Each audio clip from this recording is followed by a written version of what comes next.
Olá, tudo bem? Aqui estamos mais uma vez com um convite à esperança. Um programa da comunidade Batista Betel em Renascença, Paraná, para o seu coração. E mais uma vez, chegando com um convite. Todos os domingos, às 9 horas da manhã, estamos aqui na Avenida Castelo Branco, 231, bem no centro de Renascença, com a nossa comunidade Batista Betel num culto ao Senhor e recebendo dele palavra e direção. Você pode estar conosco, você e sua casa são nossos convidados. Querido, querida, hoje eu quero compartilhar com você um pensamento muito especial a respeito do próprio Deus. É interessante notar que nós podemos estar diante do Senhor, trazendo diante dele o nosso coração e a nossa vida. É por isso que hoje eu quero ver com você três maneiras, três formas que pode existir no coração no fato de encontrar-se com Deus ou de ter uma concepção sobre ele. Eu gostaria de dizer que o fato de alguém desejar a inexistência de Deus não faz com que ele deixe de existir. E já que ele existe e podemos nos relacionar com ele. A questão é que existem aqueles que são indiferentes ou estranhos a Deus. Eu me lembro daquilo que foi dito pelo apóstolo Paulo aos crentes de Éfeso, na carta aos Efésios, no capítulo de número 2, versículo 12. Assim ele diz: que naquele tempo estáveis sem Cristo, separados da comunidade de Israel, estranhos às alianças da promessa, não tendo esperança e sem Deus no mundo. Preste atenção nisso. Há 4 características àqueles que estão estranhos com Deus ou estranhos a Deus, que são indiferentes a Deus. A primeira coisa é que quem está estranho ou indiferente não tem Cristo na sua vida, porque não admite ou vê de uma maneira equivocada ou nem quer se relacionar com Ele.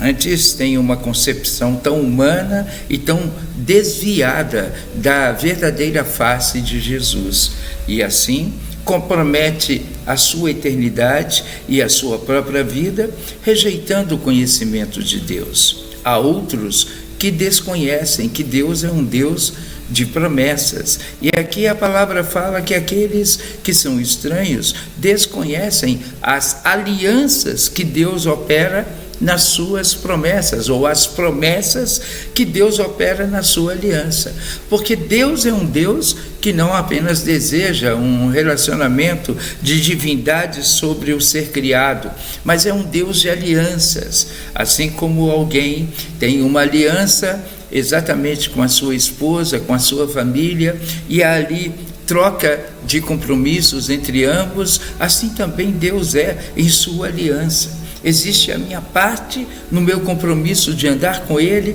e me relacionar com Ele, e existe a parte dele e as promessas que Ele faz para a minha vida dentro dessa aliança. E quantos simplesmente desconhecendo Deus não sabem das promessas de uma aliança poderosa que pode ser profundamente abençoadora para o seu coração.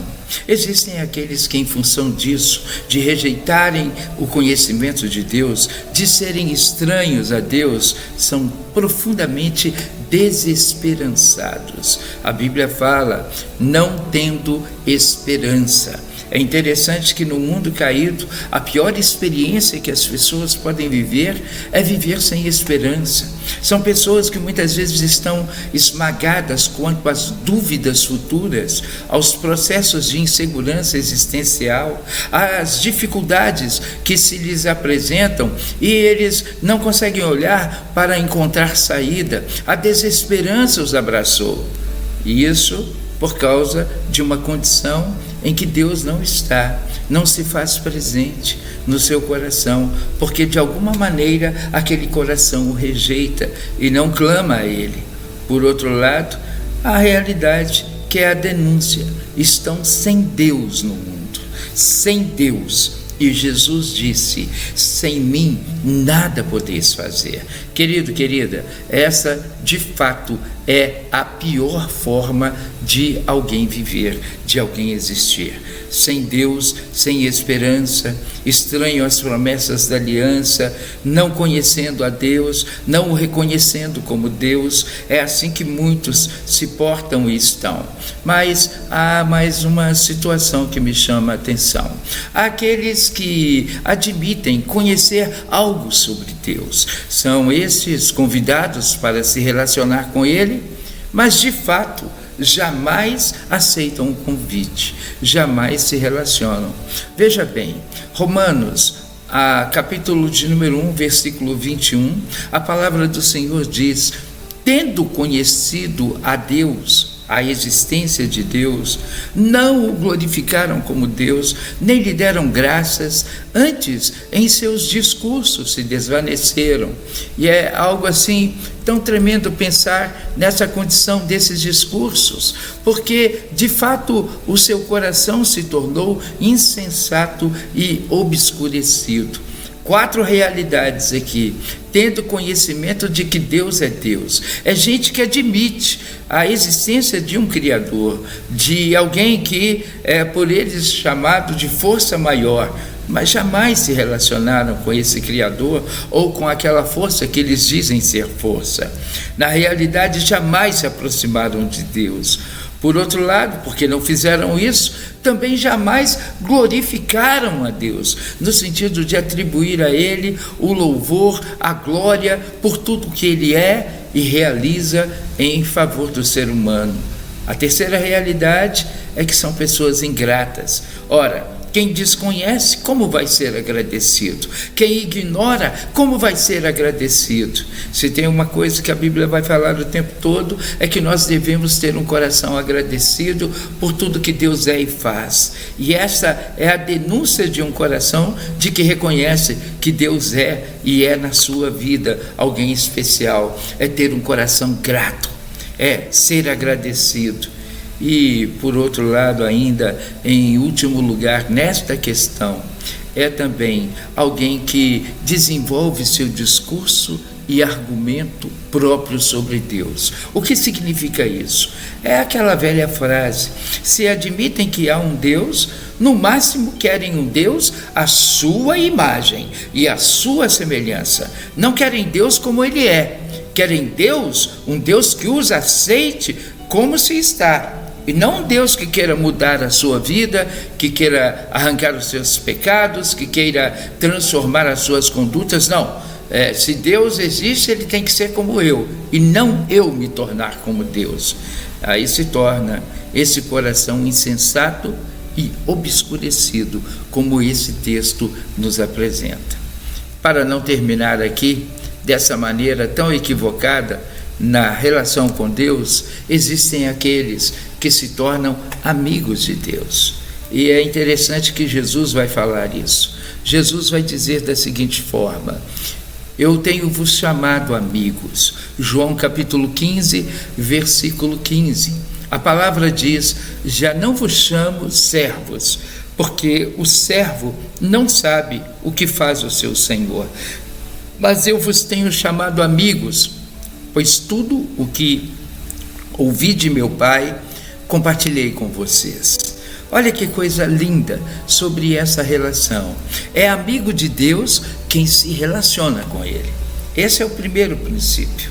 A Bíblia fala que Abraão foi chamado amigo de Deus. E o que havia entre Abraão e Deus e Abraão? Relacionamento.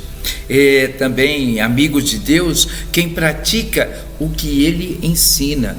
Jesus disse em João 15,16: vós sereis meus amigos se praticais o que vos mando, se fizerdes o que vos mando. É interessante que nessa relação, claro, há coisas que Deus espera de nós, e essa amizade só cresce quando a gente vai também obedecendo a sua direção, aprendendo a ouvir os seus conselhos e ensinos. E em terceiro lugar, é amigo de Deus quem recebe a abertura do coração do Pai Celestial. Jesus disse: tudo que meu Pai falou comigo, na minha intimidade, eu compartilhei com vocês. Vocês conhecem o coração do Pai. A amizade de Deus não é como a amizade dos homens. Os homens muitas vezes têm uma amizade unilateral. Às vezes é um só abrindo o coração para o outro e o outro simplesmente não estando nem aí. Mas na relação com Deus, eu abro o meu coração para Deus e Deus também compartilha comigo coisas lindas, como Ele mesmo disse na sua palavra: clama a mim e responder-te-ei e anunciar-te-ei coisas grandes e firmes que tu ainda não sabes. Que coisa maravilhosa é saber que Deus, Ele mesmo, deseja ter intimidade conosco, abrir o seu coração para conosco e nos dar a sua direção, o seu amor e toda a restauração das promessas que Ele tem para a nossa vida. Eu pergunto para você hoje, e esta é uma pergunta que só você pode responder: quem é você perante Deus hoje? Você é um estranho em relação a Deus, que rejeita conhecê-lo? Você é alguém que admite a sua existência, mas não se relaciona com Ele? Ou você já tem se tornado amigo que tem crescido no relacionamento com Ele? É só uma dessas três maneiras que pode perfazer aquilo que realmente somos. Que Deus nos dê graça de nos tornarmos sempre, na nossa caminhada, amigos de Deus. Há uma canção de Ademar de Campos que diz: não existe nada melhor do que ser amigo de Deus, caminhar seguro na luz, ter a paz no coração, viver sempre em comunhão, dentre outras coisas que ele fala nessa canção. Que eu e você possamos entrar nesse nível de amizade profunda com o Senhor, no nome de Jesus. Pai, é por isso que eu oro hoje. Oro com esse querido, com essa querida, para que isso se cumpra, para que isso aconteça, para que isso se realize na vida dessa pessoa. Essa pessoa que me assiste e ouve possa entrar num nível profundo de amizade com o Senhor. No nome de Jesus. Amém.